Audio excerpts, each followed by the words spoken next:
يا ترى انا فين؟ ايه الهدوم اللي انا لابساها دي؟ بس قبل اي حاجه هقول لكم السلام عليكم بسم الله وصلوا بينا على النبي ويلا بينا. احنا هنا بقى فين؟ عند الحاج. هنعمل ايه كالعاده؟ محشي. هنا طبعا حطيت سمنه وزيت. هنجيب الطماطم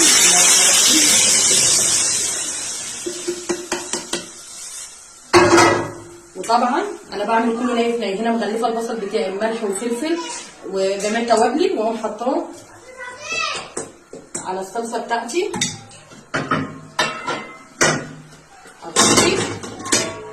وهنا حاطه ميه للسلق. بقى على التسبيكه بتاعتنا تعمل والميه تغلي عشان اسلق الكرنب. هنستغل بقى الوقت ونبتدي ايه نقور المحشي. وطبعا بحب استخدم بقى عباره اخواتنا اللبنانيين. هنا هبتدي افحر الكوسه. طبعا هنبص على التسبيكه بتاعتنا ما شاء الله مش عايزه اقول لكم ريحتها. ناس هتقولي وانت جايه النهارده برضه تعملي النهارده محشي تاني عند الحاجه. اقول لكم يا جماعه المحشي ده جزء من شخصيتي. محدش يقول لي انت هتعملي محشي. هنا طبعا كنت حاطه ميه سليم. الميه غليت بسم الله. حط شويه ملح. حتى انا مستحضره روح الحاجه ولابسه العبايه بتاعتها عشان احس ان هي ايه متواجده معانا في المكان.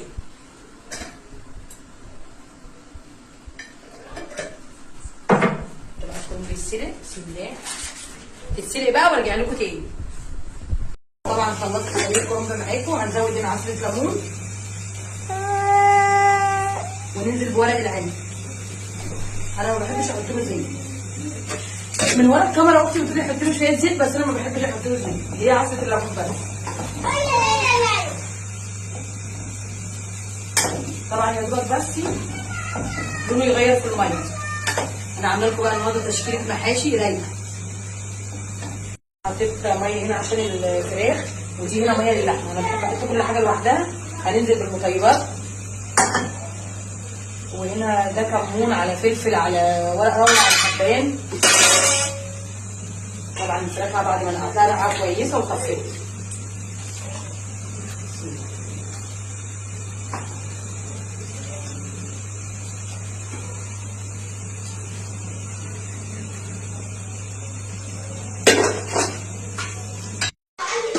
هنا عملنا الهرشه بتاعت ورق العنب بس ام احمد واختي طبعا هتحشيه وهي من العيله محافظه مش عايزه تطلع في الكاميرا. انا هنا بقى هحشي معاكم البتنجان والكوسه. هنا انا حطيت محشي البتنجان وزيت اهوت عشان يستوي بس انا ما لحقتش اعمل معاكم. انا والبنات عمالين نتكلم والوقت خدنا. وهنا محشي ورق العنب. وهنا بقى هزيد معاكم الكرنب.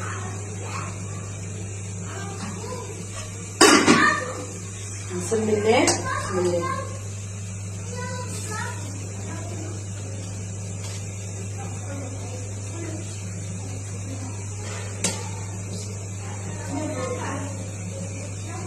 يحسن يا رب ما بين ايديك.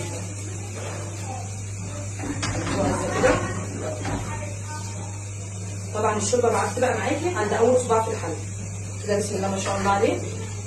اخترنا معاكم النهارده مجموعه المحاشي اللي احنا عاملينها. الناس كلها واقفه ورا الكاميرا ما حدش هتيجي يصور معايا. كلهم بين عينهم وحبه. يا ترى انتوا بقى هتفطروا ايه النهارده؟